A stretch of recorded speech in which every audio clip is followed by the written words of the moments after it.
I have visions. Sounds outlandish out of context. So I'll save you the boring data management, putting all these angles into a multicam clip, but that does make things a little simpler when you're editing, so I can kind of jump between angles without having to always find where my place is.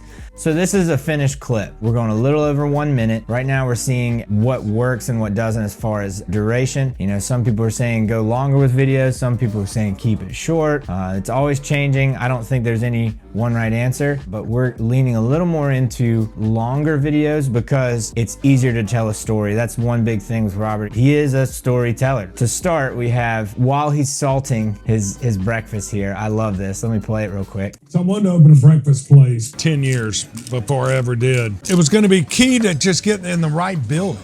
That's literally how the conversation starts. Now, if you look at the timeline right here, right at the beginning, that I started, let's see, 2 seconds and 44 frames in. So we talked about putting a hook in the first 3 seconds. So I go through, cut the whole video, and then I find something that's just really popping or sums up the video very succinctly, but it will get your attention. So in this one, it's actually Robert talking about how he envisioned Midtowner and it looked like in his mind how it actually turned out. So how do you sum up 1 minute and 12 seconds in less than 3? Well, I don't know if you really can, but you can try. And I think this little clip is something I would want to put at the front. So after I edit everything, I go through, I've scanned over it several times looking for errors or the angles right. You know, when he's talking about paneling for the booths that looks like what was in his bedroom growing up, you know, making sure that all makes sense, that there's nothing too jolty or jumpy other than these intentional zoom ins.